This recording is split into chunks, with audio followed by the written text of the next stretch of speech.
Bueno, pues buenas tardes a todos. Buenas tardes desde España. Buenos días en Latinoamérica. Vamos con la segunda webinar desde Clínica Centro. Para esta webinar hemos cambiado completamente de tercios respecto a la semana pasada y vamos a hablar de un tema que desde luego durante esta semana en las redes sociales ha dado mucho juego, que es la traumatología pura y dura, la osteosíntesis. Y hemos titulado la webinar, ya que somos la unidad de rodilla, como fracturas alrededor de la rodilla. Para ello, como siempre, hemos buscado a compañeros y amigos.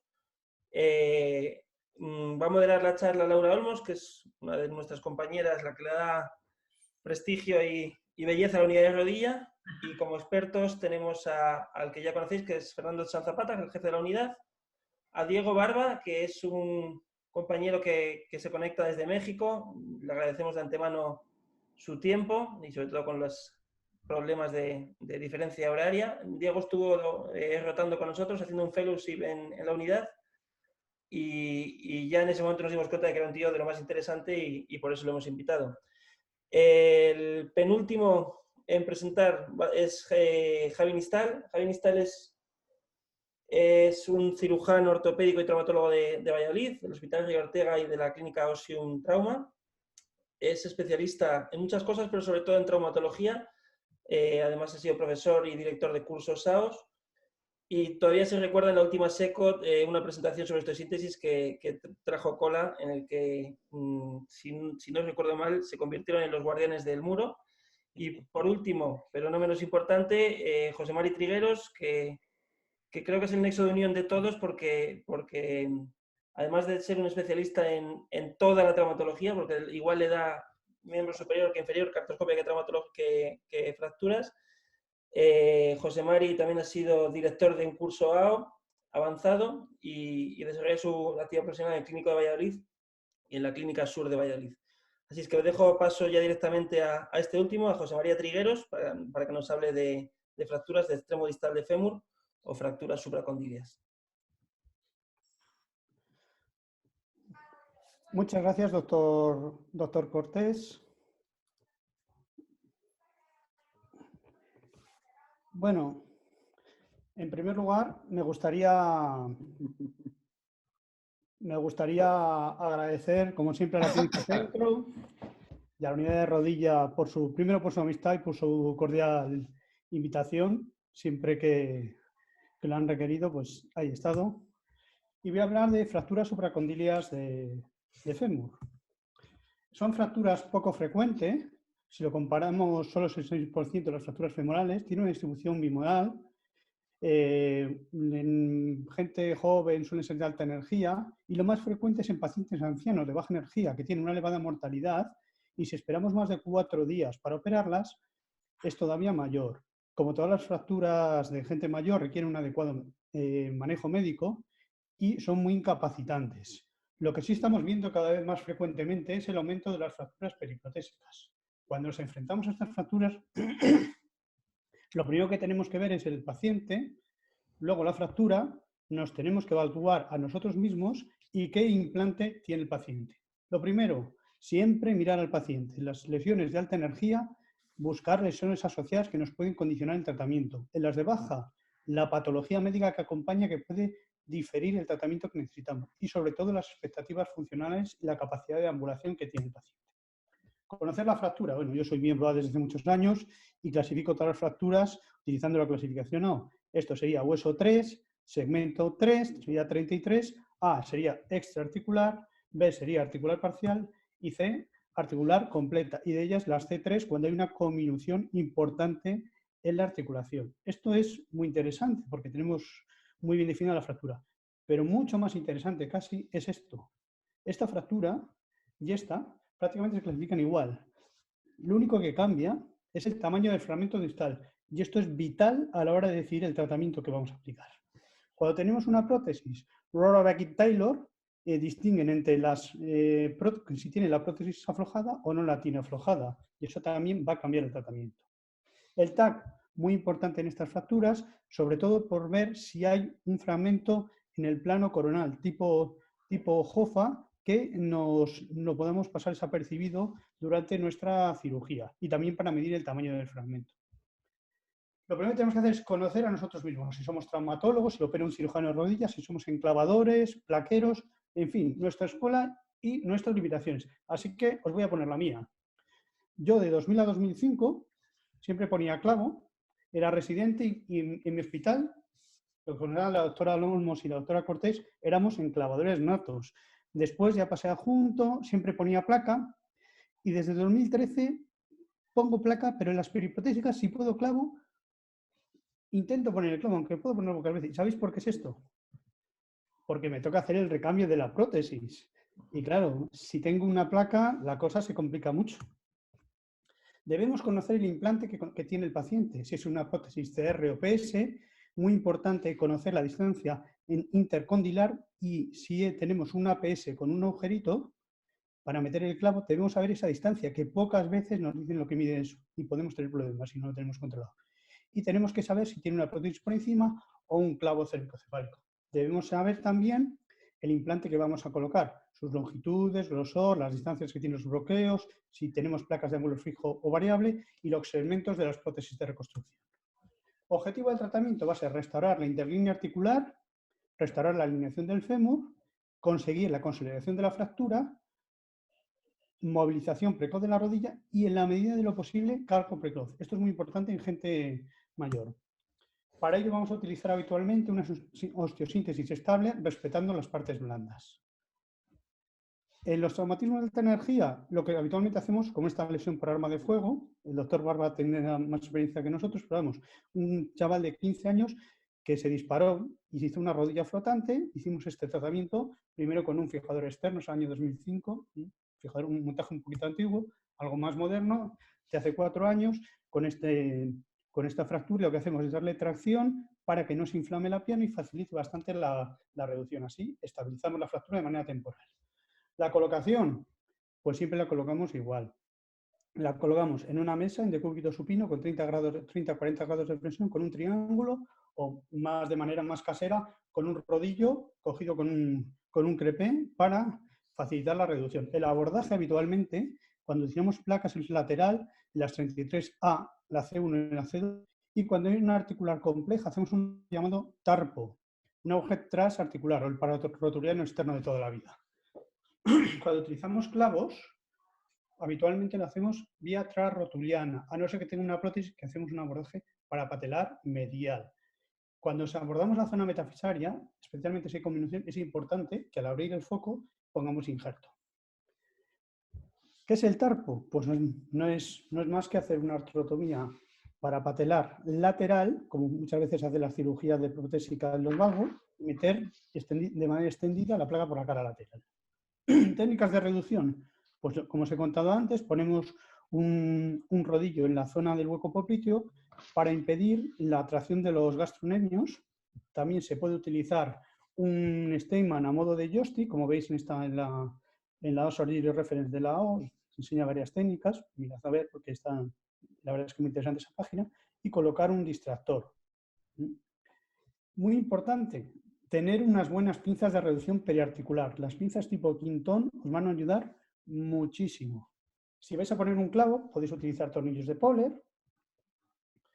Y vamos a pasar ya al tratamiento que yo hago.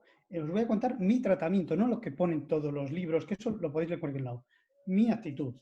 En las 33A, yo habitualmente coloco un clavo retrógrado, siempre que la fractura, el segmento distal, tenga más de 4 centímetros. ¿Y eso por qué es?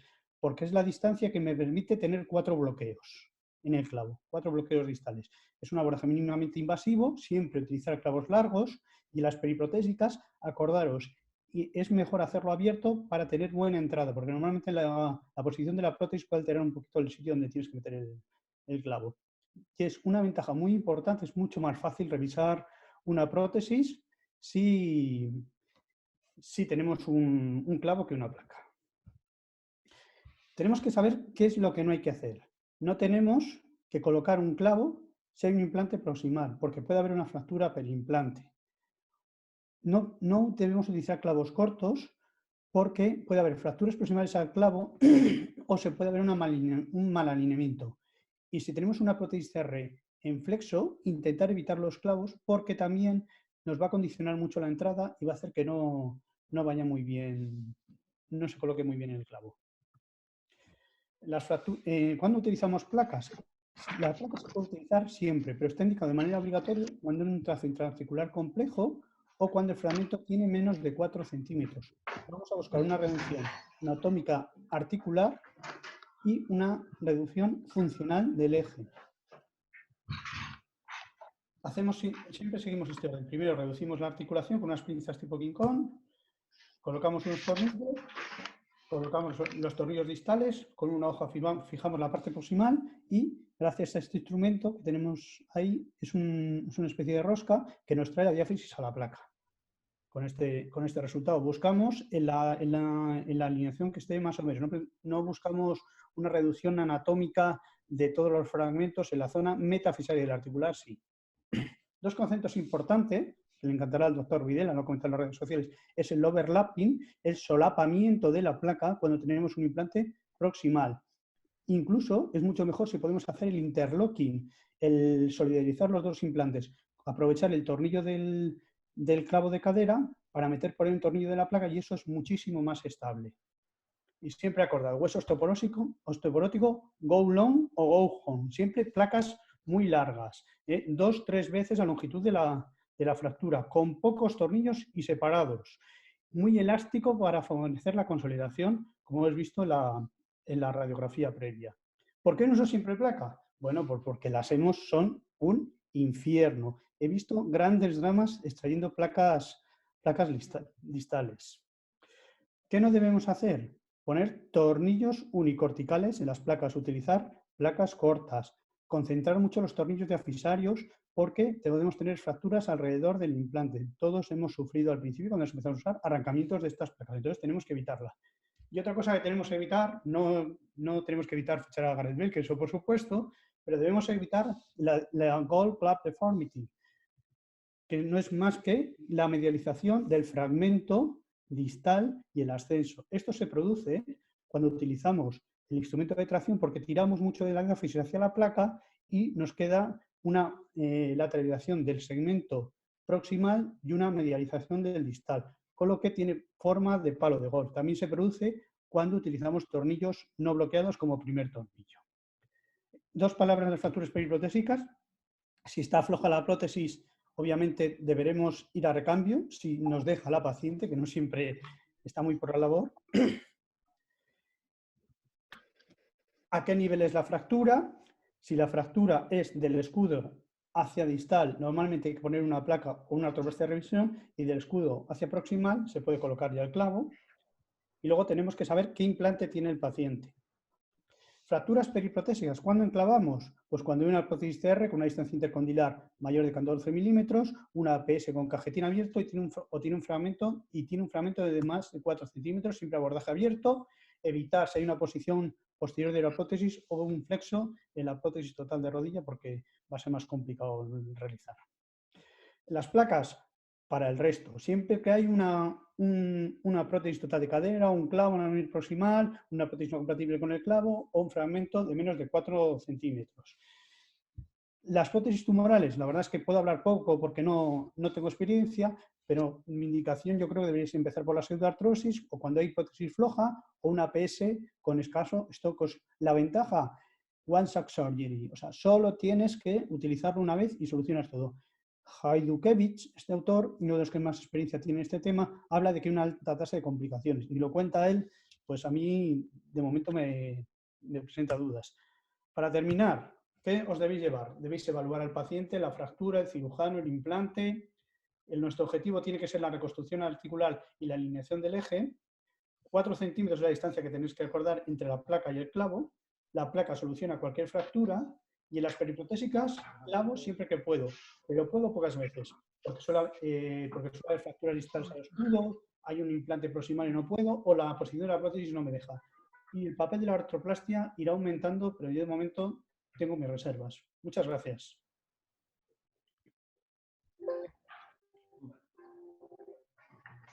Muchas gracias. Muchas gracias, doctor. Dale, Laura, perdona.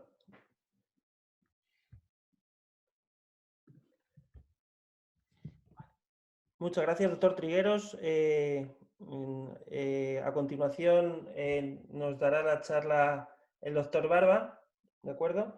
Va a hablar sobre la otra parte de la rodilla, que sería la meseta. Hemos obviado el tema de la rótula, que probablemente dé para otro webinar, pero por acortar en tiempos, ¿vale? La charla del doctor Trigueros ha sido excelente, así es que, si te parece, doctor Trigueros, nos dejas de compartir tu pantalla y dejamos paso al doctor Barba. Yo de momento ya he apuntado 2 o 3 preguntas, así que seguro que va a dar juego esto de los clavos y las placas en el fémur. Diego, todo tuyo. Perfecto. Un segundo. Vamos a colocar la presentación. Y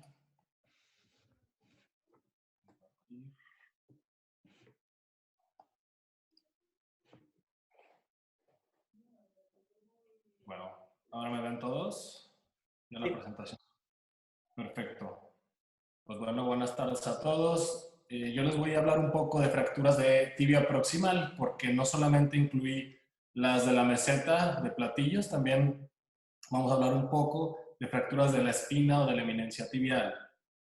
Primero, habrá el mecanismo de lesión de las fracturas de meseta. Es una contusión sobre la cara externa de la rodilla extendida y un valgo forzado, aunque también puede haber en la cara interna, las cuales son mucho menos frecuentes. Y agregar también una tercera fuerza, la compresión axial, la cual va a ser importante sobre todo para la depresión de la parte proximal, muy importante porque el hueso trabecular pues, va a perder un poco de soporte y es lo que va a ser un reto para este tipo de fracturas cuando queramos hacer osteosíntesis. Primero, la clasificación de Holland-Moore, la cual a mí no me parece que es la más fácil o más común de utilizar. Nosotros preferimos utilizar AO y Schatzker, dentro de las cuales, como el doctor Trigueros nos comentó, AO tiene la peculiaridad de ser muy sencilla para cualquier persona, con las A fracturas extraarticulares, las B parcialmente articulares y las C totalmente articulares, hablando sobre todo de la gravedad y patrón de este tipo de fracturas, además de que esta también nos permite hacer clasificación de fracturas a avulsión, como de la tuberosidad tibial, así como de la espina, de las cuales vamos a hablar más adelante, que es una 41A1 en este caso. Bueno, como les comentaba, Schatzker a mí me parece, dentro de mi medio, es la que más utilizamos, este doctor canadiense, en base a la topografía de la fractura, así como de la morfología, las clasificó con el tipo 1, el cual es una fractura en el platillo lateral. La tipo 2, la cual es una fractura con una depresión de la zona metafisaria, de la zona trabecular, un hundimiento articular. La tipo 3, un hundimiento puro del platillo lateral. La tipo 4, el cual es una fractura que tiene involucro en el platillo medial y las cuales suelen ser inestables. La tipo 5, obicondilia, donde tenemos un involucro de ambos platillos. Y la tipo 6, dentro de la cual podemos apreciar una disociación metáfiso-diafisaria, con un involucro pues un poquito más distal de la tibia.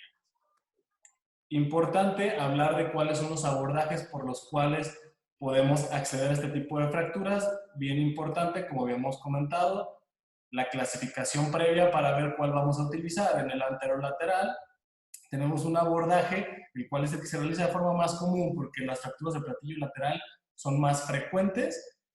Vamos a acceder a través de la banda iliotibial. Sí me parece muy importante que tengamos una muy buena cobertura de tejidos blandos a la hora de cerrar este tipo de abordaje por el riesgo de una exposición. Podemos ver en esta imagen, en la segunda, donde tenemos una apertura de la cápsula y podemos ver la faceta articular.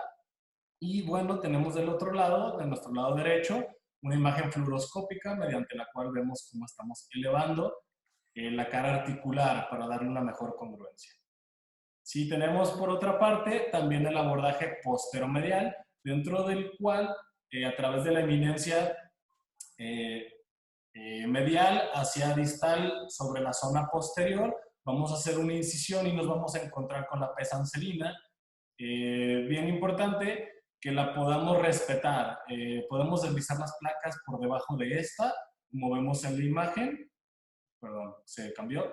la placa se está deslizando por debajo de estos músculos, por lo tanto va a ser un abordaje pues bastante respetuoso con los tejidos blandos para acceder al lado medial de nuestra rodilla. Claro que podemos hacer una combinación de ambos abordajes, que es preferible hacer un abordaje único anterior, el cual se hacía de forma frecuente en años anteriores.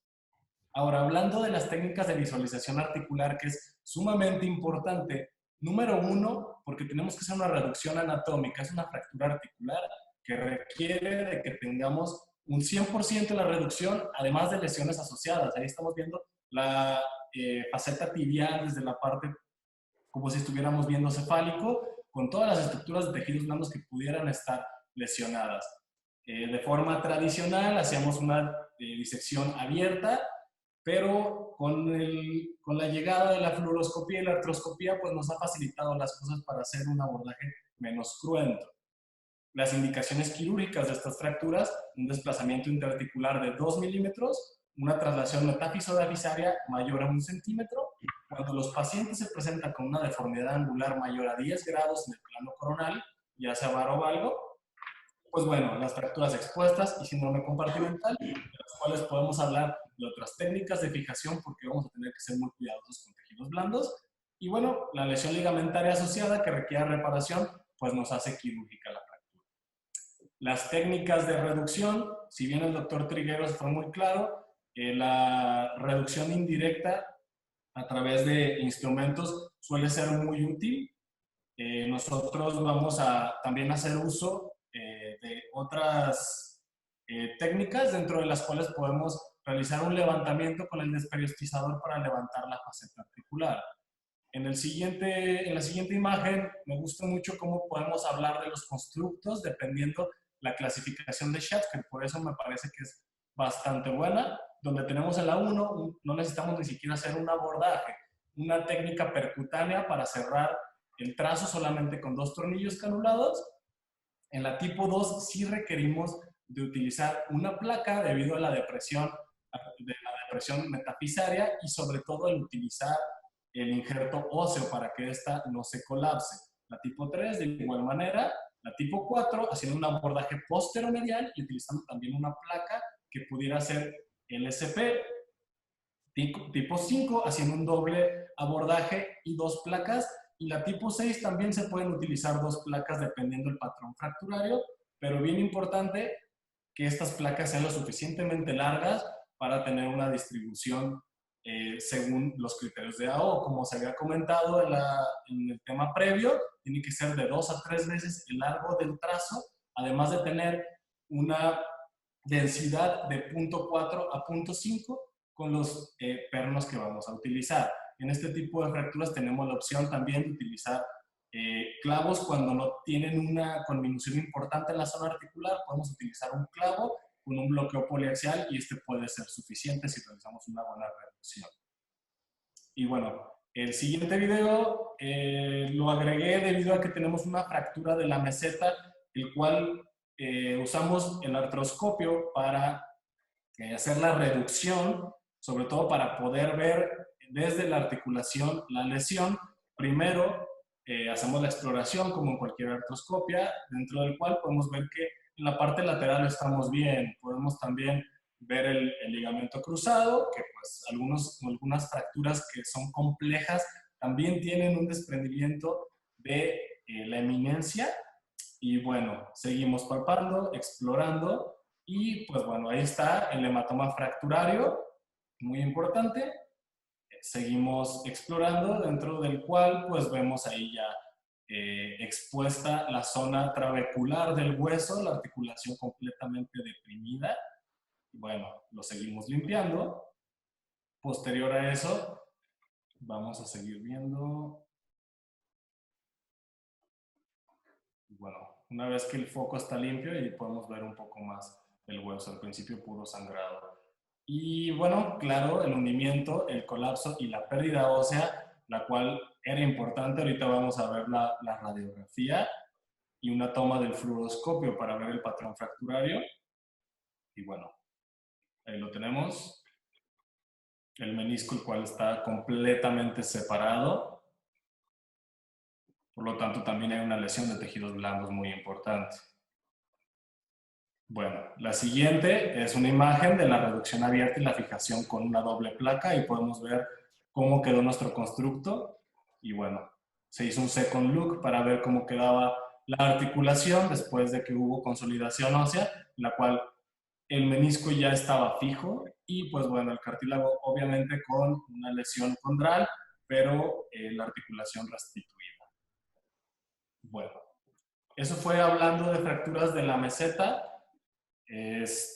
Claro que se puede hablar muchísimo de estas, sobre todo pues de la variabilidad que tienen todos para hacer fijación de estas, pero por el tiempo, pues bueno, vamos a pasar a fracturas de la eminencia tibial, las cuales son un tipo de fractura que normalmente son una avulsión debido a que el ligamento cruzado anterior tiene mucha más fuerza que una epífisis aún no rígida, como en los pacientes que son niños o adolescentes. Por eso es que se presentan a este grupo de edad. El mecanismo, pues, prácticamente es la desaceleración. ¿Y cuál es la clasificación que usamos de forma más común? La de Meyers y McKeever, dentro de la cual en el tipo 1 tenemos una fractura no desplazada, son difíciles de diagnosticar y son muy útiles las vistas de la resonancia magnética para poder hacer diagnóstico de estas. Las tipo 2, hay una avulsión parcial dentro de la porción anterior, pero tenemos todavía contacto en la parte posterior de la eminencia. La tipo 3 es un desprendimiento completo, dentro de la cual en la A no hay rotación del fragmento, mientras que en la B se presenta una rotación cefálica de este. Y pues la tipo 4, que hay una conminución del fragmento y que, bueno, va a condicionar que sea más difícil de fijar con osteosíntesis. El tratamiento, en el tipo 1 solamente se inmoviliza al paciente por un periodo de 4 a 6 semanas con extensión. El 2 es el que es controversial. Se prefiere realizar una reducción cerrada y si es posible que esta reducción quede perfecta, pues inmovilizamos al paciente contra una reducción artroscópica y la fijación.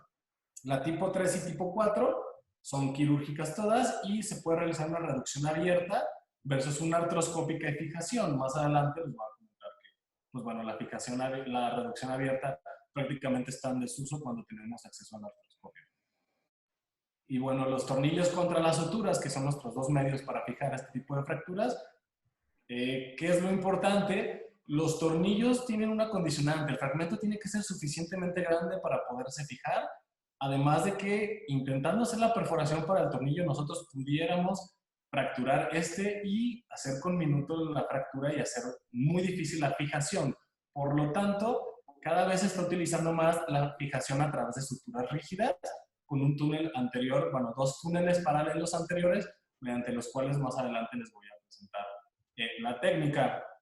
Bueno, un artículo actual de 2019 en los cuales los key points que ellos mencionan, las claves para este tipo de fracturas. Número 1, las suturas rígidas, como comentaba, son preferidas. ¿Por qué? Porque esto va a permitir que no fracturemos el fragmento y porque además nos va a permitir fijar las fracturas con minutas, que un tornillo puede ser muy difícil agarrar los fragmentos, mientras que las suturas van a permitir una fijación de estas. Además de que cuando tenemos un paciente que tiene fisis abiertas, en los cuales es muy común porque este tipo de fracturas se presentan en ese grupo poblacional, nosotros no vamos a tener una agresión tan importante a la fisis y por lo tanto no vamos a tener problemas con el crecimiento de nuestro paciente. Y bueno, lo que es obvio, la reducción abierta debe ser evitada debido a que pues, la lesión de tejidos blandos pues, también va a ser más importante y el pronóstico a largo plazo pues, va a ser peor porque la rehabilitación temprana no va a ser una opción en este caso. Y la artrofibrosis es uno de los problemas principales con este tipo de fracturas porque no hay una movilización adecuada. Y bueno, el siguiente pues, bueno, es la técnica en la cual podemos ver la avulsión de la eminencia. Obviamente nuestro cruzado anterior, pues cuando lo palpemos va a elevar esta fractura. Con un suturlazo podemos pasar para encontrarnos del lado lateral y asimismo podemos hacer el paso de la sutura. En el siguiente video vamos a ver cómo aquí la estamos recabando del lado lateral. Seguimos y pasamos una sutura, en este caso no absorbible de preferencia, hacia el lado medial posterior a esto, vamos a realizar la recabación de la sutura para poder realizar nuestros túneles y que a través de los túneles pueda pasar las suturas. La importancia también de realizarlo mediante artroscopía es que también nos permite hacer la reparación de otros tejidos. Hasta el 40% de estas lesiones tiene algún otro tipo de lesión, por ejemplo, de meniscos, la cual es sumamente común. No solamente en las fracturas de meseta, también en este tipo de avulsiones por el mecanismo que ya habíamos comentado. Ahí podemos ver cómo pasa la broca y vamos a hacer el paso de las suturas para poderlas fijar en la parte distal. Y bueno, por mi parte es todo. Muy importante que, bueno, la he pasado muy bien con ustedes cuando tuvimos la oportunidad de operar juntos. Ahí estuvimos en la clínica de rodilla y pues esperemos vernos pronto para seguir compartiendo también en el quirófano. Saludos a todos. Bueno, muchas gracias al doctor Barba por esta magnífica presentación. Y ahora, si os parece, vamos a pasar a los casos clínicos, porque allí podremos comentar algunos de los conceptos que hemos hablado en estas charlas y también introducir algunos elementos nuevos de debate. ¿De acuerdo? El primer caso es a cargo del doctor Trigueros, de una fractura periprotésica de fémur, de una prótesis de rodilla. Cuando quieras, doctor Trigueros. Muchas gracias, doctora Olmos.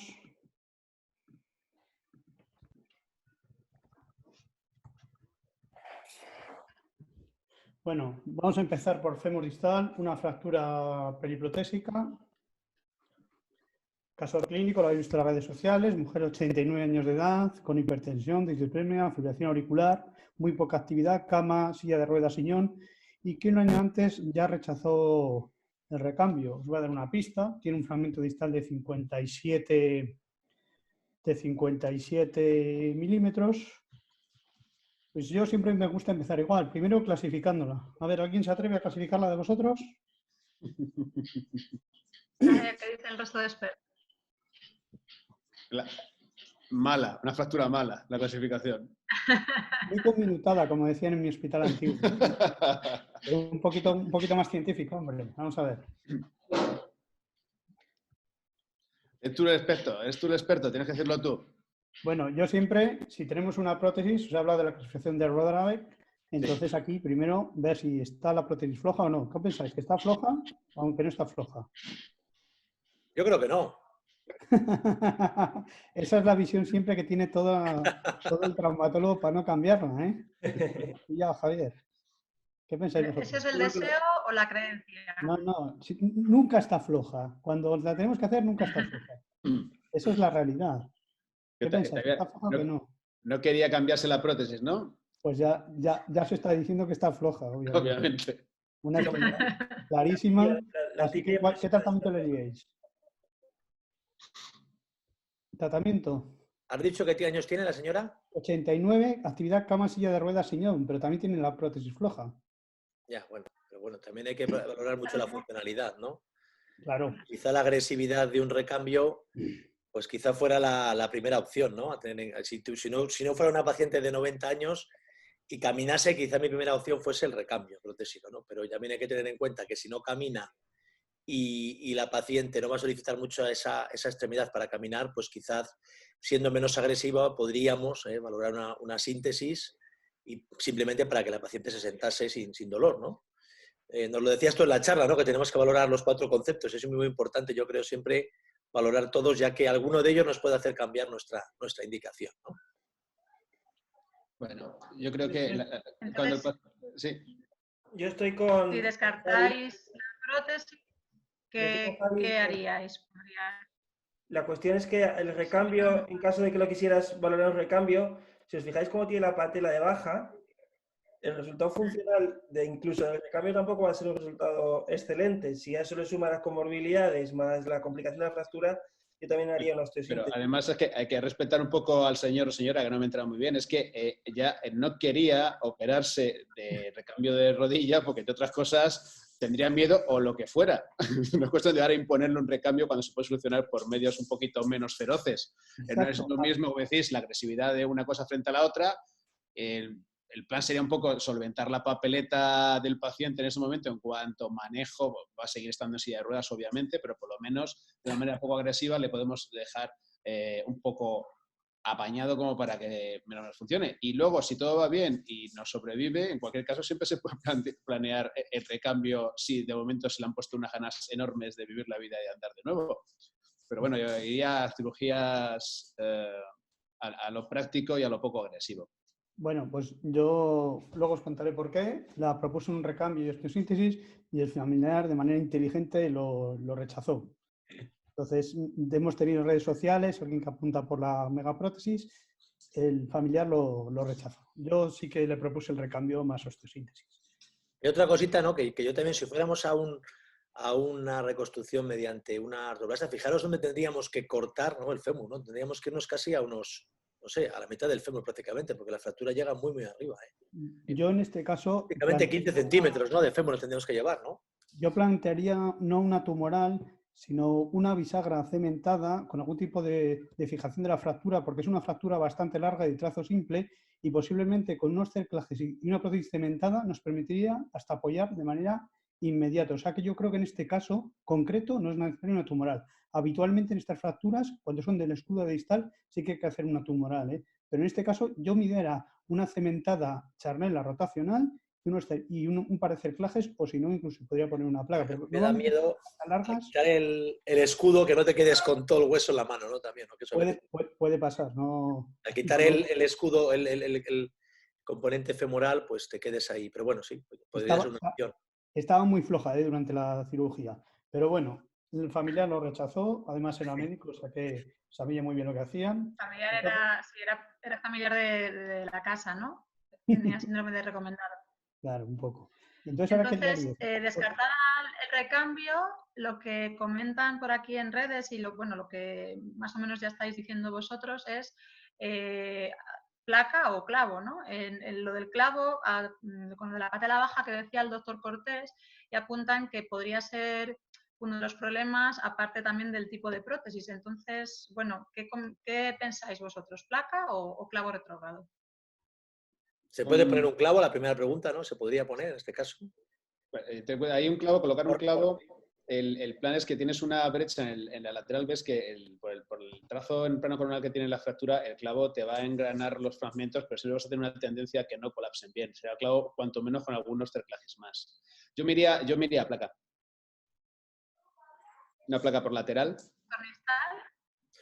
Yo como decía Tegui, soy enclavator positivo, es decir, luego si queréis lo comentamos, ¿no? También luego con mi caso. Yo creo que en el hueso frágil, desde el punto de vista biomecánico, la elasticidad del hueso frágil se acerca mucho más al clavo que a la placa. Entonces, siempre que podemos poner un clavo, tenemos que ir a un clavo. Otra cosa es que no podamos por la razón que sea, pero yo creo que en principio, en las fracturas por fragilidad de manera general, en hueso osteoporótico, el enclavado es la técnica de elección. Si por alguna razón no podemos, pues podríamos plantear la opción alternativa, pero yo siempre pensaría en la opción del clavo porque para este hueso es la mejor opción. En un hueso a partir de ahí podríamos hablar que en este caso a lo mejor no se puede por la razón que sea, pero yo creo que en este caso podríamos plantear hacer un enclavado retrógrado. Yo de acuerdo con los enclavados, obviamente gozan de la ventaja mecánica, es decir, están trabajando más en línea axial con el eje de transmisión de carga, no desde lateral. O sea, desde luego estoy de acuerdo para huesos osteoporóticos. El tema es el trazo que tiene la fractura. En la lateral ves un clavo, aunque te veas un clavo largo y aunque utilices en tu ventaja pues, de la convexidad anterior que tiene el fémur a la hora de colocarlo, incluso aunque mientas a la hora de entrar en el agujero si te deja para colocarlo, incluso aunque utilizas tornillos de Poller, te va a quedar siempre abierto el pico por detrás. Y luego vas a tener un problema de un anciano donde vas a una radiografía que probablemente tarde bastante en consolidarse y consolida. Y donde la familia esté acuciando, mirando antes que tú, por ser de la casa, la radiografía antes de que llegue a tu consulta y que te vuelvan loco. Y casi es mejor abrirlo por lateral. Si vas a poner el clavo adelante, pero colocar unos cerclajitos que van a venir muy bien. Bueno, yo también soy de los que pienso que colocar un clavo no significa no abrir. Es decir, la reducción puede ser igual para colocar una placa que para colocar un clavo. Es decir, si yo busco, primero tengo que conseguir una reducción suficientemente buena en esta fractura, ¿no? Y eso puede suponer que tenga que abrir. Para poner un clavo a lo mejor también tenemos que abrir. No digo no abrir. Obviamente, si hay que abrir, se abre. Lo importante es conseguir una buena reducción y luego una técnica quirúrgica adecuada. Estoy totalmente de acuerdo contigo en que es difícil que esta fractura un clavo no la reduzca de manera anatómica y a lo mejor tenemos que abrir y colocar también unos cerclajes y colocar también el clavo, ¿no? Insisto que tenemos dos conceptos, tenemos que intentar unir los dos, pero poner un clavo no significa no abrir. A veces hay que abrir. En las redes sociales, como veis, hay mucha diversidad. Alguno, incluso como Paco del Canto, habla de colocar un clavo y una placa, tirantes y cinturón, como el ligamento anterolateral, como dijiste el otro día, se quiere cubrir en salud, es hueso osteoporótico, y a veces hay que hacer más técnicas de aumentación. Bueno, entonces, ¿qué? ¿Puedo hacer un comentario? ¿Qué hiciste? Yo creo que si el clavo es el diámetro es lo suficientemente ancho y la entrada del clavo es perfecta donde tiene que ir, el propio paso del clavo nos va a hacer una buena reducción si es que la mantenemos. ¿Por qué? Porque lo va a hacer un poco más rígido, obviamente bloqueando el clavo. Yo creo que si la entrada del clavo es la adecuada y tiene el diámetro diafisario y es largo, puede que ni siquiera tengamos que abrir, solamente sea una reducción indirecta. Eso sería difícil de hacer, pero si lo lográramos sería lo ideal, por el mínimo daño a tejidos blandos y bueno, aprovechando que ya vamos a entrar por la articulación. Bueno, yo Antes esto de creo dar la que... solución, doctor Triguer, es una única pregunta ya para vosotros. Hablando de los huesos osteoporóticos, ¿tenéis experiencia en cementación de tornillos, de placas o algún tipo de cementación en estos pacientes con hueso osteoporótico? Porque sí que hay bastantes artículos que hablan de ello, pero vuestra experiencia... Doctor Mistal, Bueno, yo tengo mucha experiencia en la cementación en cadera, ¿no? Y yo creo que obviamente el cemento es una técnica que tenemos siempre que tener en nuestra mesa quirúrgica cuando hablamos de fracturas osteoporóticas. Otra cosa es que hay alguna técnica, en el caso de las placas, que a día de hoy todavía yo creo que ninguna técnica estandarizada, salvo para húmero proximal y para fémur proximal y obviamente las fracturas vertebrales osteoporóticas. Yo creo que en las fracturas por fragilidad a día de hoy lo que tenemos que usar son tornillos bloqueados y tornillos bicorticales siempre que podamos. Yo no conozco ninguna técnica estandarizada y que esté popularizada para colocar aumentación en la fijación de estos tornillos, ¿no? Y creo que a día de hoy... Por eso preguntaba, porque revisando y demás había visto varios artículos solo en modelos dispositivos. Os quería preguntar por si sabíais a nivel clínico si había alguna placa o alguna técnica que los hubiera implementado. Si la hubiera se podría usar, pero yo creo sí que lo he usado un par de veces, ¿eh? Yo en el húmero... Un par de veces lo he tenido que utilizar porque no había manera de enganchar. También es cierto que era en la época en la que las placas no eran tan buenas como las de ahora, que las garras se pueden bloquear los tornillos a la placa y es una gozada, y eran aquellas placas en las que tú tenías que buscarte la vida. Entonces utilizabas todo tipo de ardides.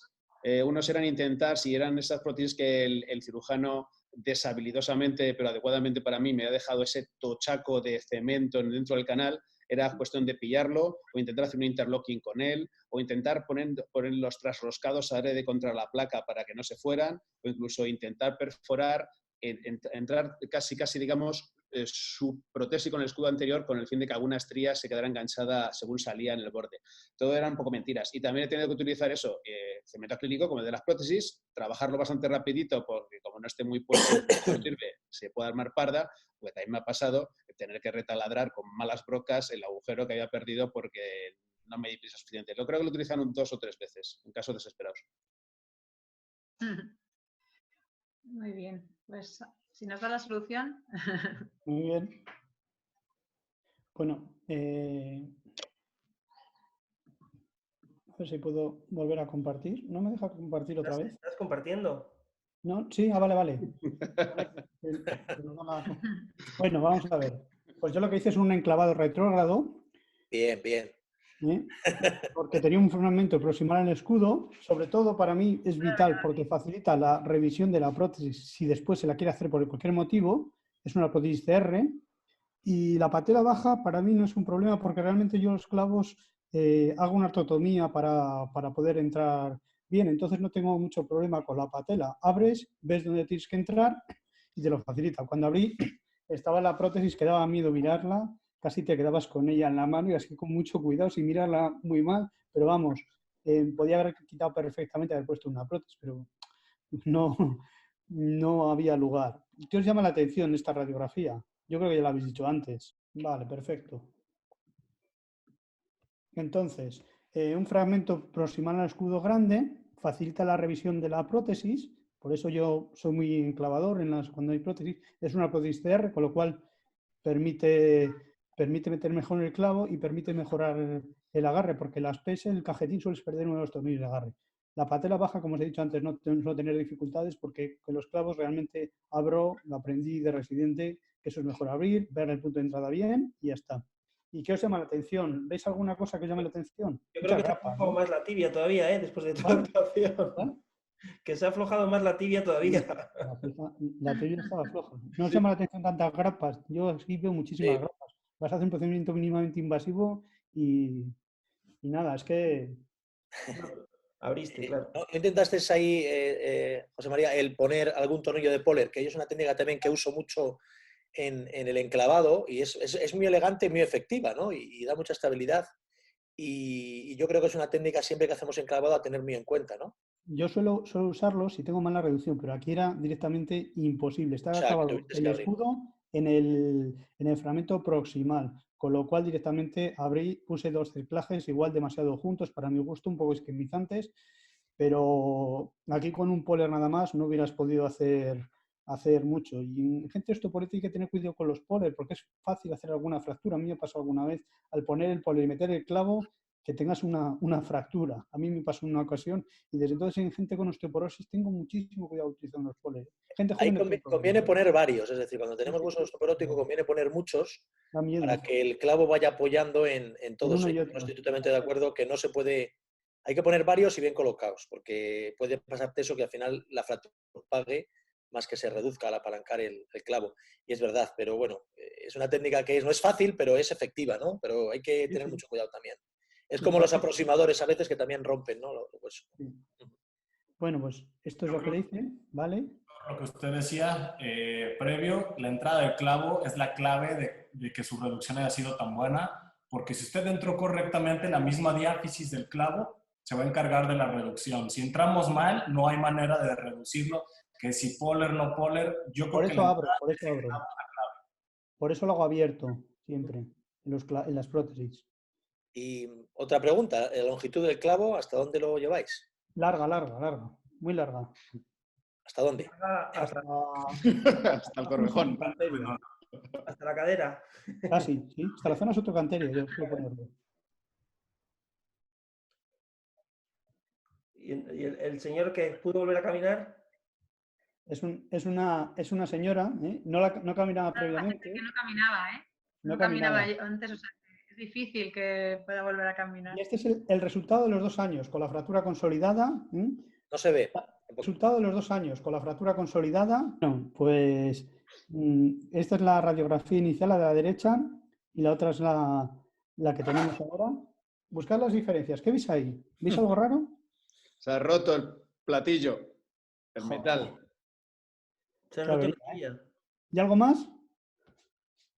Que tienes un callo hipertrófico, eso es que no iba demasiado bien la consolidación. Pues a los 4 meses estaba consolidada perfectamente, ¿eh? Estaba bien. Consolidó en 4 meses más o menos. Cuesta un poco, pero bien. ¿Alguna cosa más? El epicóndilo externo también está evolucionado. Vamos acercándonos. Más cosas.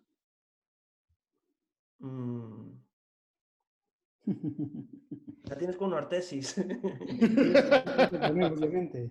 Lo que ha pasado es que se ha hundido el platillo externo. Si os Eso es en fijáis, descarga, además, ¿no? Eso es en descarga, esa radiografía. está en descarga, pero es que se ha hundido el platillo, se ha movilizado el componente femoral completamente, tiene un arrancamiento de los epicóndilos, tiene todo el fémur proximal completamente casi vacío.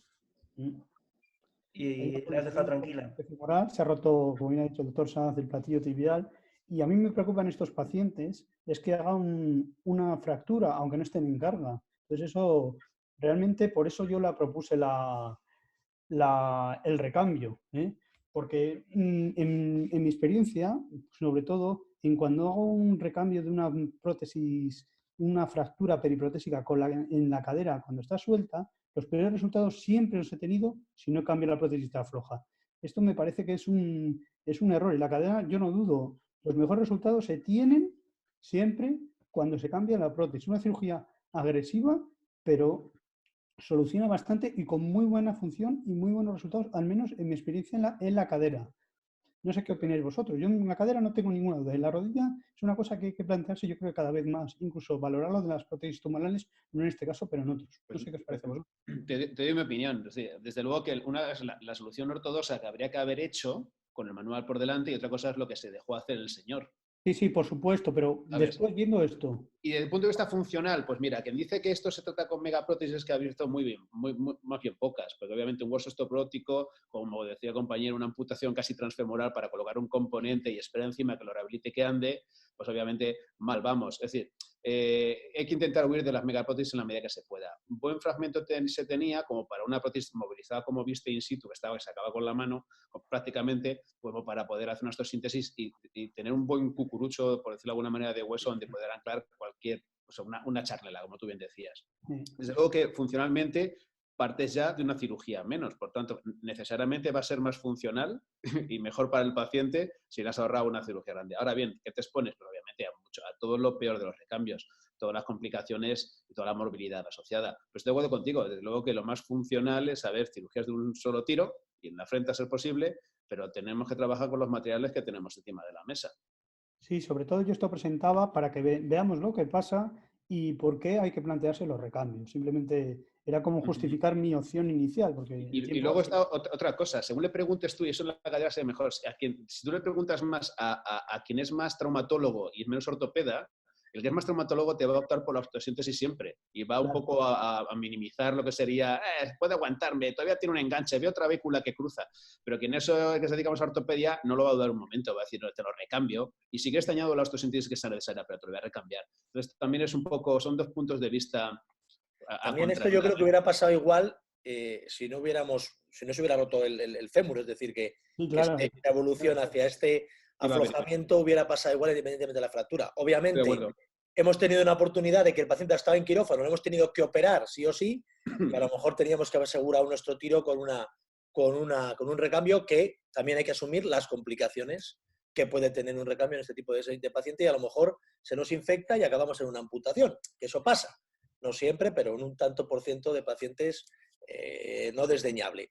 Con lo cual, bueno, al final yo creo que son casos en los cuales pues nunca nos va a ir bien, hagamos lo que hagamos, o muchas veces vamos a tener problemas porque partimos de un hueso muy malo, una prótesis aflojada, una paciente una mala calidad. Pero bueno, yo creo que si lo vemos a largo plazo, quizá también, y si la prótesis hubiera ido bien, hubiéramos todo puesto una prótesis. Pero ojo, a lo mejor nos presenta ese caso con la prótesis con numerosas complicaciones también. Sí.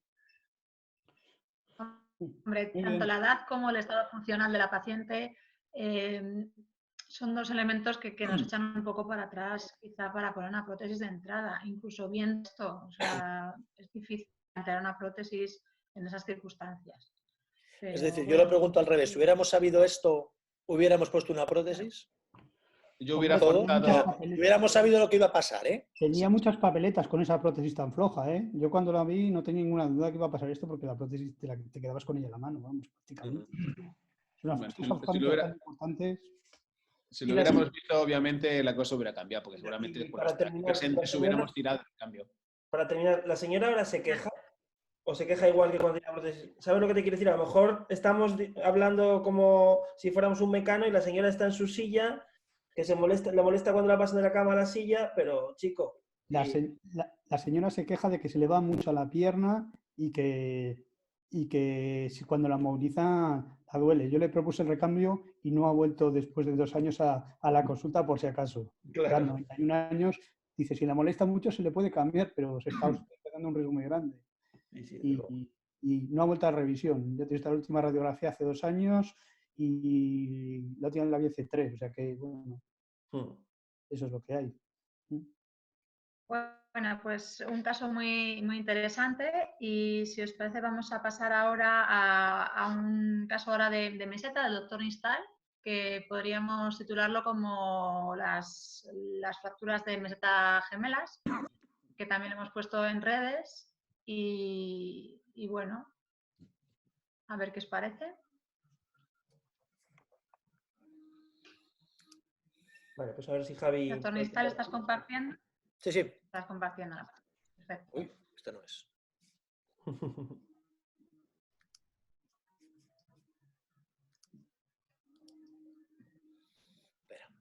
vamos a... Mientras comparte, Javi, Sí, voy.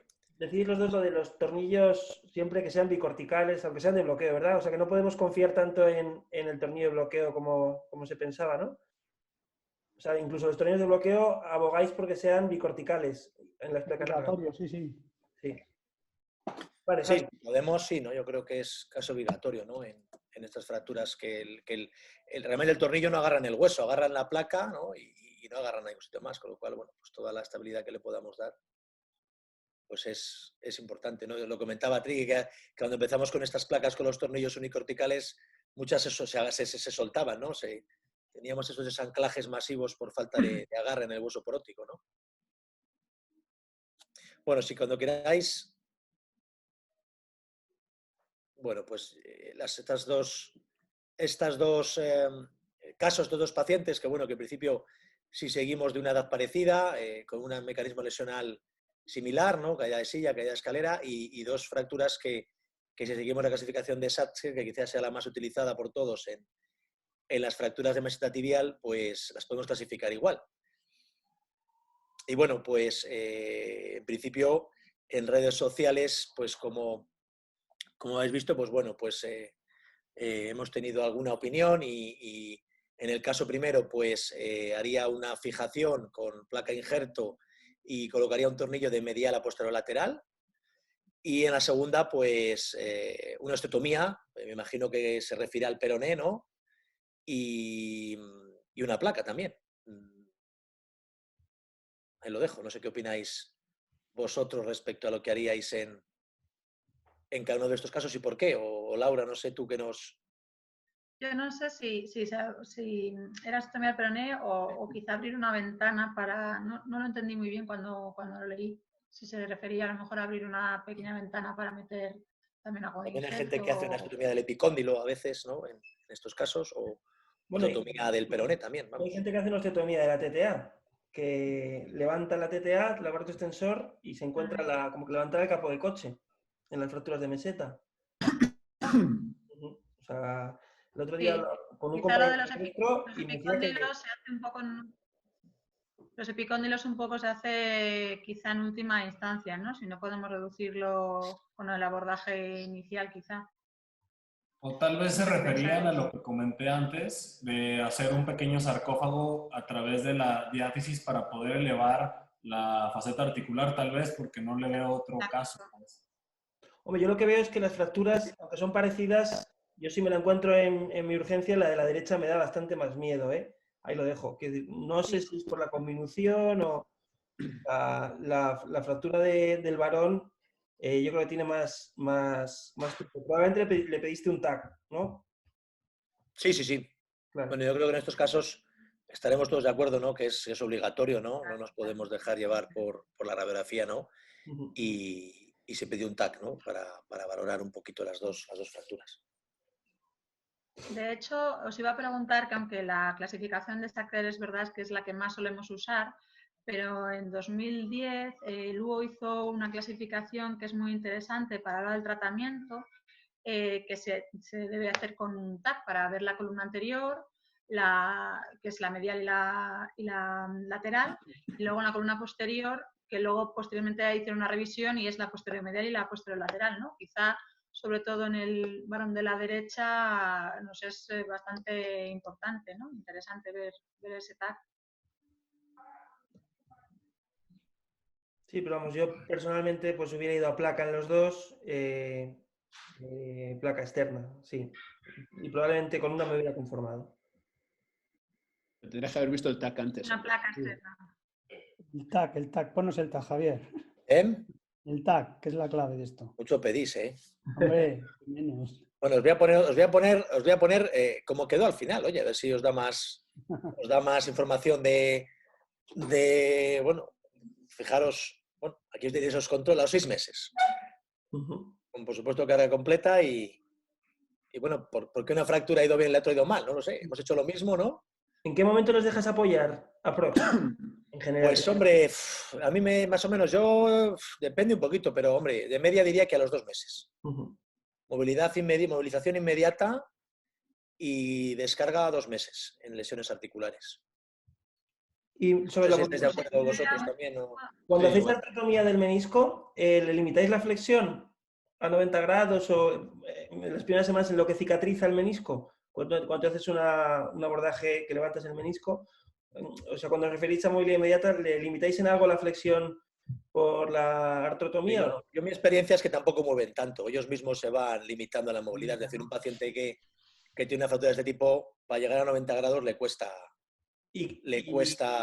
su mesecito, ¿no? O ir dándole caña, con lo cual, bueno, ya prácticamente se autolimitan, ¿no? Pero bueno, podría ser razonable el limitarles la Y movilidad. lo último, y de verdad que no interrumpo más, doctor Trigueros.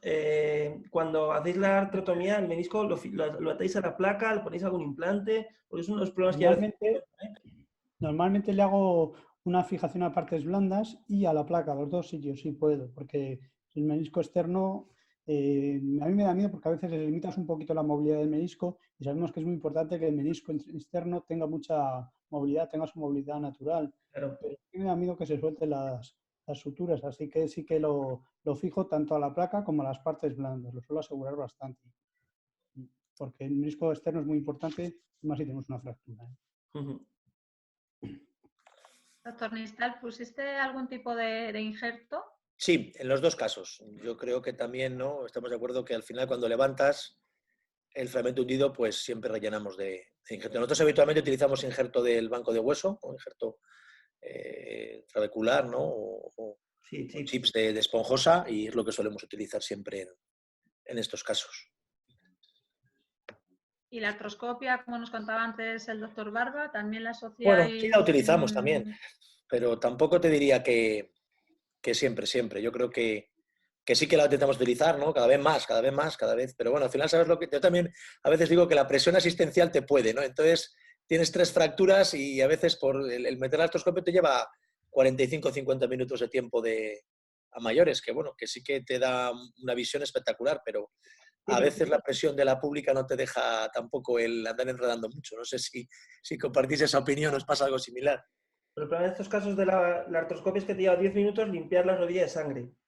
Para empezar a ver. Sí, que lleva una horita más, yo creo, ¿no? Viendo agua a través de la fractura, en cualquiera de los dos casos, yo personalmente creo que en estos casos, no voy a decir, casi no merece la pena. Pero es una opinión, ¿eh? No... Luego te complica un poco el abordaje, también la rodilla está más embotada. No creo que... O yo no la utilizaría en estos casos. Ponos el escáner, Javier. Sí, ahora voy. Bueno, entonces, ¿qué habríais hecho de diferente? No sé, ¿qué me decís? ¿Qué problema tenemos? ¿O qué? Sí, la visita externa no has conseguido levantar. Si queréis, vamos a ver el escáner. Bueno, aquí tenéis los 2 TAC, ¿vale? Ahí está la clave, ahí. Bien. Los cortes axiales. Ahí está. ¿Por qué? Lugo nos lo dijo. La postura lateral.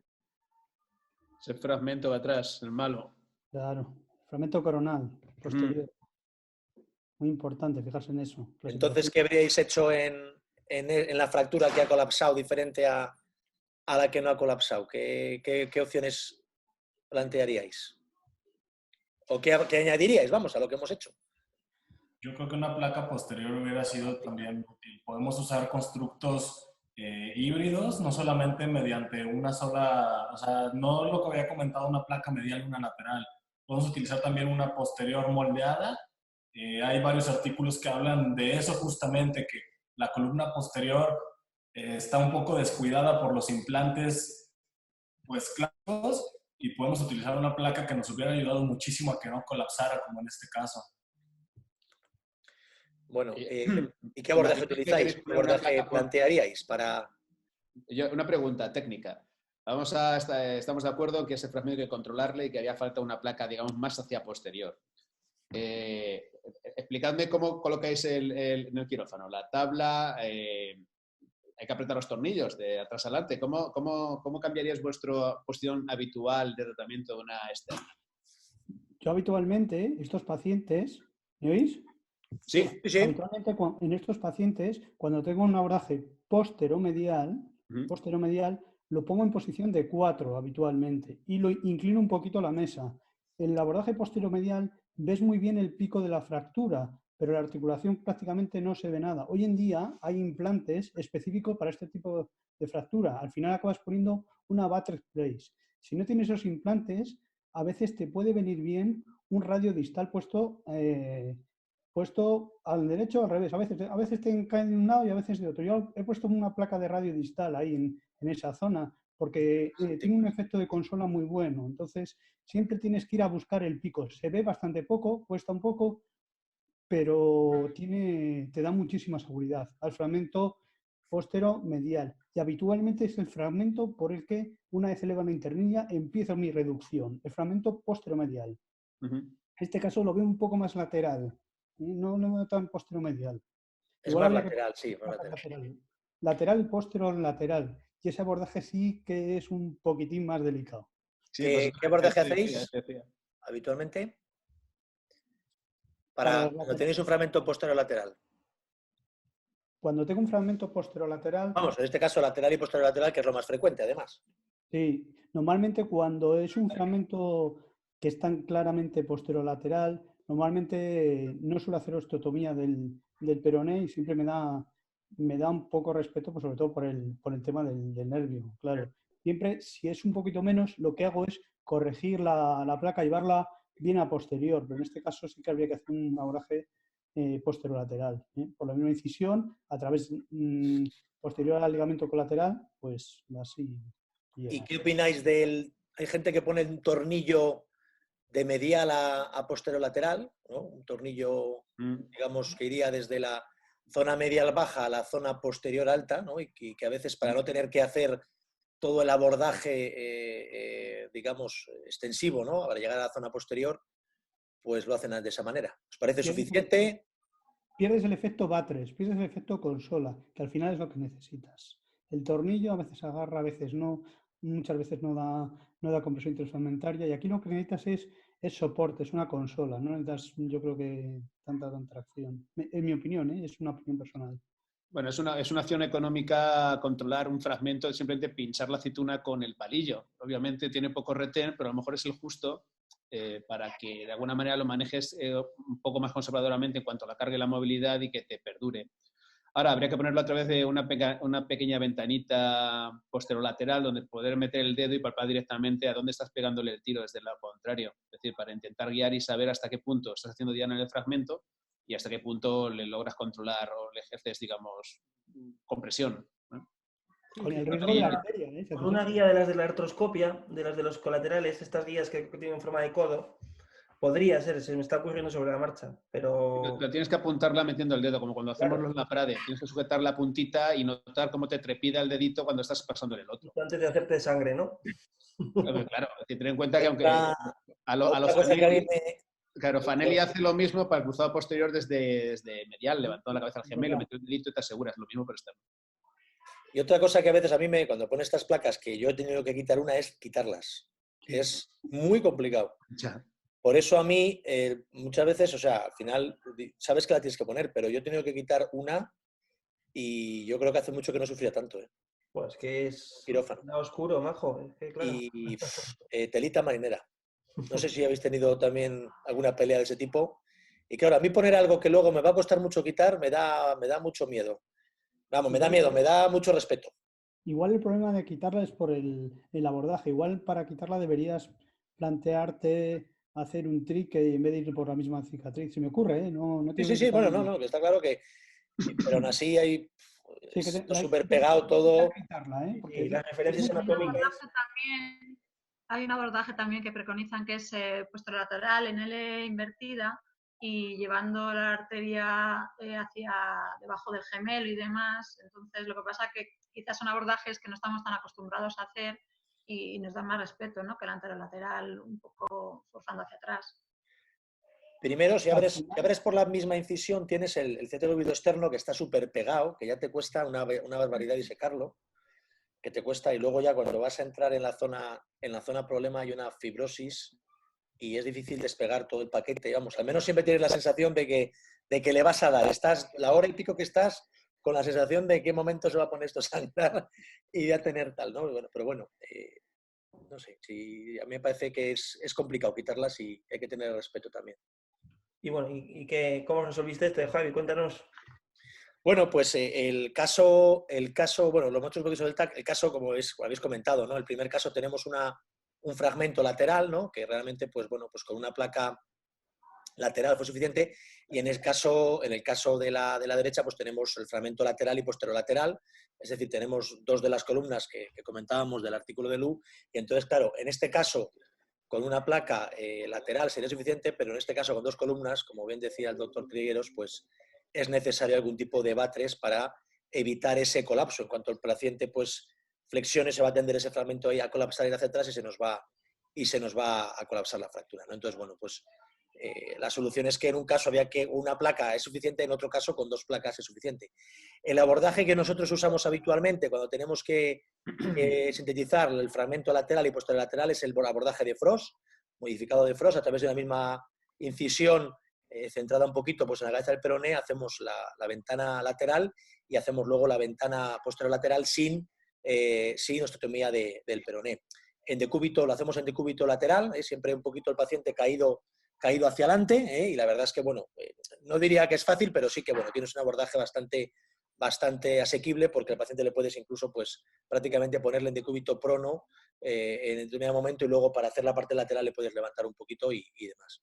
Insisto que, bueno, ya sabéis que hay que tener cuidado también, porque la perforación o lo que pasa hacia la tibial anterior es unos 4 centímetros de la articulación, con lo cual tampoco tenemos un margen muy amplio. Y como decía también antes el doctor Trigueros, pues utilizamos placas de las de muñeca radiodistal antiguas, ¿no? Estas que había de bajo perfil, o bien unas plaquitas en L también que tenemos de las antiguas, que son las que solemos utilizar para este tipo de fracturas. Realmente El problema para mí es la extracción, insisto. El abordaje los que hacemos reconstrucciones del posterolateral corner, es muy parecido. O sea, un cirujano de rodilla avezado como sois vosotros, ahí en la centro, que hace muchas reconstrucciones de este tipo, no deberéis tener ningún problema, porque es muy parecido. Debajo del gastrocnemio, entras ahí. Sí, pero cuando tú haces un laprade, despegas, palpas y pones la manita, pero no es lo mismo poner la mano para cuando haces el túnel que reducir el fragmento. Un poco más amplio. Vosotros sois unos fenómenos. Sí, sí. Bueno. Pues el abordaje sí tampoco es muy complicado, realmente se ve bien. El abordaje, digamos, inicial, ¿no? Despegas muy bien, retiras el gemelo, desinsertas el sóleo y realmente caes directamente sobre la fractura y te proteges muy bien. Con un jomancito pegado al periósteo proteges muy bien el paquete. Y la verdad es que, bueno, pues yo creo que con cuidado pues no tiene por qué haber problemas. El problema, insisto, luego es, yo lo he tenido cuando he tenido que quitar una, que ahí sí que se te ponen de corbata y sufres bastante, ¿no? Pero bueno. Tampoco le veo mucha más solución a estas fracturas, es decir, que al final, ¿qué otra solución le podríamos haber dado, ¿no? O qué otra alternativa tenemos para sujetar ese fragmento, ¿no? Por eso os preguntaba también el tema del tornillo, a ver qué os parecía, si lo utilizabais, teníais experiencia o pensáis que es una posible alternativa, porque, bueno, la extracción del tornillo pues es mucho más sencilla. Sí, pero es lo que dice Fernando, es complicado acertarle al fragmento y que te dé suficiente estabilidad. A lo mejor le pones el tornillo y estás en las mismas y luego te toca revisarlo igualmente. La cuestión, a mí lo que me estoy planteando al viendo el caso es, por la edad del paciente supongo que lo intentaste rescatar, pero si es un poco más mayor, si a lo mejor ya no compensa hacer una reosteosíntesis y ir a una prótesis. Decimos, el caso ¿cómo rescatarle ahora? Sí. Pues yo creo que este caso no tiene mucho tiempo, me parece que está pendiente, pero yo creo que se ha planteado una artroplastia. Una artroplastia, ¿verdad? Yo creo que sí. Creo que se ha planteado una artroplastia previa retirada de placas. Claro. De las dos. Porque claro, una prótesis no la puedes poner sin quitar las placas, claro. Otro tema al comentar y si lo hacemos en un tiempo o en dos tiempos, claro. Bueno, ahora mismo tienes una placa solo, ¿no? No, en el caso problema que ha ido mal, tenemos dos placas, la lateral y la posterolateral. Es que no. La lateral se puede retirar fácilmente, pero la posterolateral, insisto, es lo mismo, ¿no? Tenemos que entrar ahí. Bueno, yo creo que ahora se le ha planteado pues, que aguante todo lo posible, ¿no? Y cuando el dolor sea suficientemente importante, pues plantear una artroplastia. Bueno, fíjate que también la gente que tiene más acceso a injertos frescos, aquí se podrían plantear una hemimeseta. Hay gente que antes de poner una prótesis en personas tan jóvenes hacen un injerto de meseta, que yo creo que en el caso de congelada no tiene mucho fuste, pero si tuviéramos acceso a injertos frescos podría ser una opción en personas muy Yo jóvenes. no tengo ninguna experiencia. No sé No, si... no, no. El problema no es la experiencia, es que no tenemos acceso a ese tipo de injertos, salvo en Barcelona. En Barcelona sí, porque tienen el banco de tejidos y tienen esa posibilidad, pero ni siquiera en Madrid, y esto lo hemos hablado pues, en foros de rodilla, a lo mejor no para mesetas, pero ni siquiera para injertos osteocondrales frescos, es que no hay posibilidad. ¿No? Ahora mismo digo que es el caballo de batalla. Pero bueno, podría ser, si no, es que cada vez vamos a encontrar gente joven con secuelas de este tipo de fracturas que lo único que les queda es la prótesis. Y es, claro, con todo lo que ello conlleva. Pero bueno, aprender de los errores es lo que nos queda. Bueno, pues si queréis damos paso al siguiente caso, que es en fémur distal, doctor distal, y cuando puedes compartir.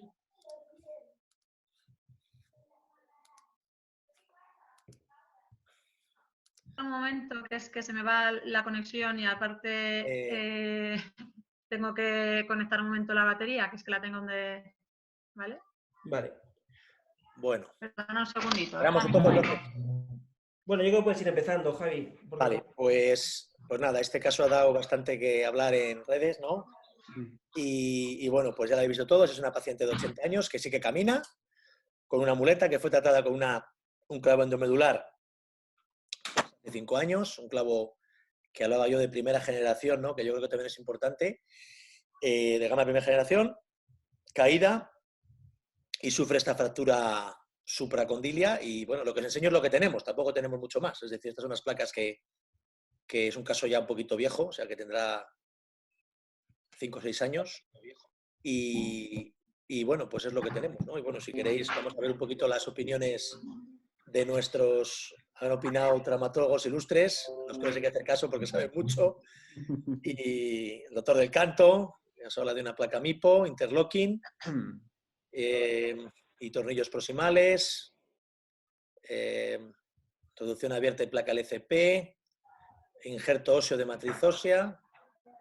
Hay el doctor Méndez que nos habla de un enclavado retrógrado o un enclavado anterógrado quitando la placa, quitando el fémur proximal. Y nos habla también, si no le quita, pues clavo más placa. El doctor Cava, placa larga en ECB y con interlocking. El doctor Videla, que es nuestro maestro, pues nos habla también del overlapping. El doctor Keipo, también de placa y overlapping. Bueno, yo creo que en principio también hablan de luego tratar también la osteoporosis, por supuesto. La calismipo, o sea que bueno, tenemos opiniones para todos los gustos, pero parece que nos inclinamos por una placa con overlapping y si podemos interlocking.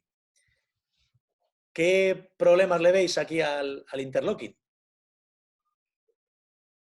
¿Le veis viable o no le veis viable? Hombre, es bastante complicado. El interlocking no es nada sencillo, ¿eh? Y No luego, puedes... aparte, si ves el tornillo del gamma, este es bastante grueso. Entonces, vamos a tener Que problemas. tampoco puedes vender la placa por obtener ahí un interlocking bueno, es decir, y hacerla migrarla simplemente va buscando el interlocking proximal. Es decir, si te cae bien, lo aprovechas. Si no te cae con una placa NBC, esta que hay ahora mismo, la subes donde quieres, tienes 1000 posibilidades de enganchar donde puedas. Yo creo que el interlocking, pues en fin, queda muy lucido cuando te sale bien y te viene perfecto. Y si no, pues nada, hay otras alternativas, ¿no? Una NBC te lo permite. Pero, ¿tú harías, Fernando, superposición o dejarías, dice el doctor Keipo, esos 8 centímetros entre implantes o si iríais interposición? No, yo iría a superponer, no me la jugaba. ¿Has visto cómo tiene las corticales?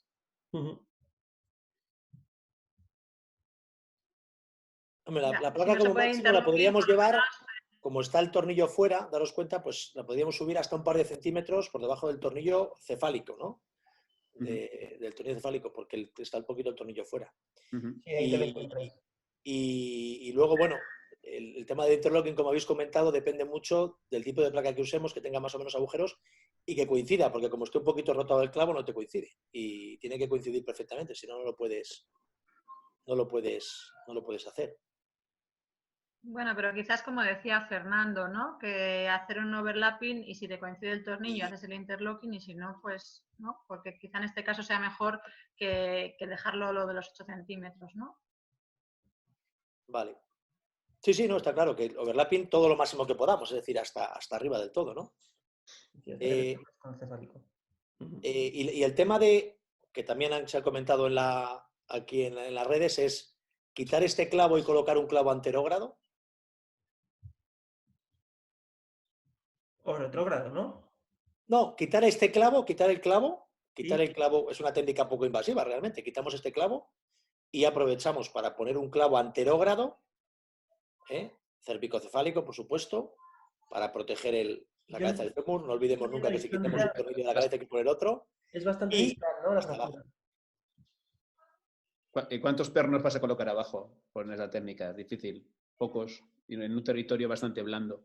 ¿Cuántos necesitaríais? ¿Cuántos tornillos estaríais contentos en ese fragmento distal para poder valorar un clavo anterógrado? Todo lo que se puedan y más. Pero es el tema de luego cómo consigues una buena reducción, ¿sabes? Es decir, iba a estar tan comprometido en la osteosíntesis. Es como intentar, pues como os dices eso, intentar que sacudir el perro cogiendo de la cola. ¿Cómo vas a controlar desde ese pequeño fragmento desde tan lejos con un clavo? Esta era la solución que se daba hace unos años a estos casos. Muchas veces pasabas un tornillo, dos y ya te quedabas contento, pero hoy en día, en 2020, yo creo que es una opción que hay cosas hoy en día disponibles en el mercado mejores, Sí. En mi opinión. Antes es lo que hacía, muchas veces. ¿Ya? Bueno, también hay que tener en cuenta que ahora tenemos mejores clavos, es decir, ahora tenemos clavos que en esta fractura nos permitirían poner 3 tornillos distales, incluso 4 con estabilidad angular. Es decir, hay opciones también. Es decir, hay clavos que tienen estabilidad angular y podríamos poner hasta 4. Yo creo que esta fractura, cuando realmente la tengamos reducida, tenemos un fragmento de unos 4 centímetros que nos decías antes, y hay clavos ahora en el mercado que nos permiten colocar 4 pernos distales, al menos 3, y en diferentes direcciones y con estabilidad angular. Como bien sabes, Javi, esta señora es una señora castellana y las curvaturas de fémur de las señoras castellanas son muy traicioneras. También han mejorado mucho eso. También tenemos ahora clavos nuevos con curvaturas mejoradas. Pero Todo eso ha ido mejorando por suerte, ¿no? Que ya esos problemas que teníamos antes están mejorando, ¿no? Ahora tenemos... Hay que saber elegir también, ¿eh? Porque hay muchos clavos en el mercado y hay que tener opciones, pero eso también ha mejorado mucho. Sí, ya conozco. ¿Y qué hicisteis, Javi? Cuéntanos. También, bueno, también apuntaban retirar el clavo proximal y poner eso uno es lo que retrógrado. estábamos hablando. Por eso. ¿Retrógrado? Perdonad, es que se me había ido antes el sonido, disculpad. O sea, quitar el clavo y poner un retrógrado. Sí. Eran todas las opciones, pero... No, hombre, yo como opinión, yo nunca dejaría una cadera sin proteger, y más ha estado rota y más ha estado con un clavo puesto. Creo que eso es un error, porque la fractura más frecuente del fémur, no olvidemos nunca, que es la fractura de cadera. Y una paciente que tiene esta fractura tiene un riesgo alto de romperse la cadera. Si encima la ayudamos, como nos encontremos luego con una fractura de cadera con un clavo retrógrado hasta la zona subtrocanteria, eso también es una complicación. Como se dice en Castilla, desvestimos un santo para vestir a otro. Exactamente, era simplemente para comentarlo, puesto que era una de las opciones que nos daban y para comentar por qué no haríamos esa opción. Muy bien. Bueno, nos comentaba el doctor Videla la doble placa, que si queréis lo comentamos ahora. Nos comentaban con una placa, bueno, ya lo habéis visto también en redes, con la doble placa, una placa por medial en forma de hélice, previamente contorneada, ¿no? Que también es una opción. Tony nos diría también, hablaba un poquito de la doble placa también y cómo realizaba la técnica, si queréis ahora la comentáis. Bueno, esta es la escopia intraoperatoria. Criticar todo lo que queráis porque no es mi caso. ¿Qué os parece la reducción? ¿Qué os parece el número de tornillos? ¿Qué os parece el montaje de la placa? ¿Si os parece correcto? ¿Cambiaríais algo? Quizá la placa es un poco corta, o por lo menos el espacio sin tornillos es poco. Lo que O sea, decía, en esta fractura, el tornillo más proximal lo que lo queríais más lejos de la fractura, Más para dar distancia más de trabajo, elasticidad. sí. Más distancia de trabajo. esa es la idea, por lo... O sea, a la parte distal, bien, todos los tornillos que podamos, ¿no? Sí. Y todos, como veis, de bloqueo, que yo creo que es lo suyo. Sí. En la parte proximal hemos puesto tornillos bicorticales, que yo creo que también es correcto. La reducción yo creo que es buena, ¿no? Yo creo que estamos contentos. Sí, es razonablemente. Y la colocación de la placa. Que, ojo, no es fácil colocar bien estas placas. A mí, digamos, al menos a mí no me resulta bien fácil colocarlas bien, siempre en buena posición. Y de hecho, no sé si habéis visto un artículo que ha salido publicado hace 15 días sobre las placas preformadas de fémur y la anatomía femoral, que también ha salido que ninguna de las placas, digamos, se acopla bien al fémur distal y por eso muchas veces tenemos esa deformidad en palo de golf que nos comentabas, realmente, porque intentamos reducir la fractura sobre la placa y bueno, es un artículo muy reciente, hace 15-20 días ha salido y que realmente todas las han probado varias placas de las que más usadas en el mercado y ninguna, digamos, pues como es normal, ¿no? Al final se acopla y que tenemos que intentar, bueno, que aunque nos quede un poquito de distancia entre la placa y el fémur, que no pasa nada, ¿no? Al final el Photoshop no es estrictamente necesario ni que la placa esté pegada al hueso significa una reducción correcta, ¿no? Super. Sí, Doctor, la única crítica es que el tornillo está muy cerca del foco. ¿Perdón? Para mí la única crítica viendo esto es eso, que el tornillo está muy cerca del foco en la lateral, pero por lo demás, bueno, yo firmaría una reducción así. Tiene mucho foco, tampoco un tornillo arriba, tornillo abajo tampoco va a hacer que... Y luego... Y en cuanto a lo de que hablabas del artículo este reciente, pero eso yo creo que ya todos los hemos catado en nuestras carnes. ¿Cuántas de estas placas donde tú dices, si es aquí, donde lo pide? Y te das cuenta que donde pide no coincide. Y terminas así pidiendo las grifas de urgencia que hacen más veces que en toda tu vida para intentar malearla un poquito y que adapte mejor. Al final terminan siempre separadas del fémur, pero por lo menos el fémur queda en condiciones. De hecho, a veces también es recomendable colocar estos separadores que existen entre la placa y el hueso. Sí. Muchas veces yo les coloco y la verdad es que vienen muy bien, ¿no? Porque realmente luego también te permiten mucho mejor controlar la reducción, ¿no? Que realizas sobre placa, ¿no? Doctor, yo tengo una duda. Y sobre todo bien importante porque ya comentamos que el clavo y todo. Yo creo que esto es completamente, pues no nos va a dar toda la información porque lo que más nos preocupaba era el stress shielding entre los dos implantes. Entonces, yo creo que esa es como la clave, sobre todo más de pensar que si está muy corta la placa, porque seguramente lo está, y ahora ver cómo está el overlap. Sí. Venga, enseña la foto ya, venga. Es que eso se viene. Fijaros, y la realidad es como es decir, en este caso no se coloca una placa más larga porque, como os decía, este clavo era un clavo gamma de primera generación y no estaba el destornillador. Porque ya se había retirado y no estaba el destornillador o se hace por la tarde, bueno, en fin. Las razones que fuera, el cirujano se encontró con que tenía un tope ahí que no podía pasar. Porque no planificó bien la cirugía, porque, bueno, en fin, te lo metieron sin decirte nada o lo que fuere. Pero el caso es que al final, pues bueno, esto es lo que hay, no sé qué os parece. ¿La reoperamos o hacemos el afamado síndrome del avestruz pucelano? ¿Sabes lo que es, no? Yo creo que entre otras cosas también pudo ser que por la posición que había logrado y la reducción que había obtenido, dice, si la pongo más larga me va a salir, me va a hacer guarda, si te gusta el mundo taurino sabes lo que es, va a salir la placa distanciándose cada vez más si la ponen más larga con respecto al fémur. Claro. No se tuvo en cuenta, bueno, pues probablemente fue eso más que el perno que molestara, que se te iba de madre la placa con respecto al fémur. Iba anterior, ¿no? Hacia anterior en proximal. Eso es. Te quedó muy bien abajo, pero cuando te diste cuenta, lo bien que te había quedado abajo repercute en que arriba por la complejidad de ese fémur castellano, ¿no? Pues que no se adapta a la placa. Y hay otra cuestión agregada a esto. Quedamos que un 0.4 de densidad y yo veo ahí fácilmente un 0.8 está sumamente rígido agregado al stress shielding. Se ve venir que pues, se va a fracturar, no quién sabe cuándo, pero... Entonces la recuperamos, ¿no? Yo no lo hubiera operado, yo lo hubiera dejado... Día siguiente, pues estamos en la sesión clínica aquí, doctor Trigueros, que es el jefe, y... Ni de mi casa. Síndrome del avestruz, ¿no? Todos ahí, bueno, hombre, déjala, que seguro que no se rompe, que se muere antes, pero que sé. Bueno, pues como decimos también en Castilla, lo que tiene que pasar, pasa. Lo que tiene que pasar, pasa. Y a las 3 semanas, pues viene nuestra paciente con esta fractura interimplante. Como dice mi jefe, estas de las que operamos cada semana un poquito. Bueno, ¿y ahora cómo solucionáis este desaguisado? Tenemos una fractura interimplante con una fractura de fémur distal sin consolidar porque lleva 3 semanas. ¿Qué hacéis? ¿Retiráis todo y ponéis una placa más larga? Te pones una placa por delante y la modelas, es que ya que esto ya la imaginación, esto ya no viene en los libros, ¿no, Triqui?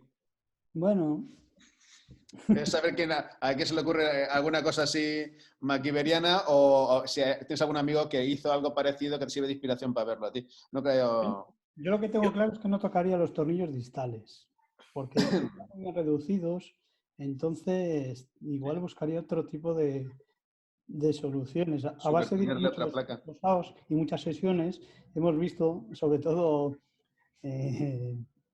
casos de estos, sobre todo hace bastantes años, y solucionaban todo de todas maneras. Y prefiero que habléis vosotros porque yo ya sé cómo se soluciona. Hombre, yo aquí me planteo, yo siempre que tengo una fractura interimplante o perimplante, yo siempre pienso lo mismo, el mismo razonamiento. Digo, ¿yo qué haría en esta fractura si no hubiera nada? Quita todo el material. Eso es. ¿Y qué haría en esa fractura? ¿Qué haríais? Yo creo que todos pondríamos un clavo. Bueno, Javi, todos tienes la pondríamos fractura un de abajo clavo. también. ¿Perdón? Quitas todo el material, te olvidas de todo lo que tienes, pero tienes una fractura de fémur distal con una gran osteoporosis y una fractura diafisaria de fémur. O sea, ya no solo tienes la diafisaria, ¿eh? Yo ahora pienso en la fractura de tercio medio. Ah. Pienso que haría. Pondría un clavo, ¿vale? Sí. La fractura de abajo ahora mismo la tengo solucionada. Yo creo, más o menos solucionada. ¿Qué haría aquí? Pondría un clavo. ¿Puedo poner un clavo? Quitando tornillos. Entonces haces una Vamos emo a del pensar. clavo y poner uno más ¿Me largo, puede poner un clavo? quitando Sí o los no? tornillos. Vamos a ver Puedes- la posoperatoria. Fijaros en esa radiografía. ¿La estáis Puedes viendo, no? hacer El una posoperatorio, emo Pues del bueno, clavo os más cuento un emo de los poquito tornillos. lo que pensamos o no os cuento un poquito lo que pensamos. Bueno, si queréis opinar, opinar, ¿eh? ¿Quieres quitar el clavo de cadera? Sí. ¿Quieres quitar algún tornillito más de los de abajo? ¿Quieres meterle un clavo y recolocar algún tornillo de los de abajo? Fíjate que lo que pensamos, nosotros en este caso, la idea inicial era quitar clavo proximal, ir introduciendo el clavo, ir quitando tornillo, metiendo clavo, poniendo tornillo. Quita tornillo, metes clavo, pones tornillo, para que no se nos perdiera la reducción distal y poder ir pasando el clavo hasta abajo. Esa era la idea inicial. Pero Dios existe y es español. Eso lo tengo que tener claro. A ver qué Porque pasó. fijaros que fuimos capaces de, sin quitar ningún tornillo, tirar para adentro. pasar el clavo hasta abajo. Sí, señor.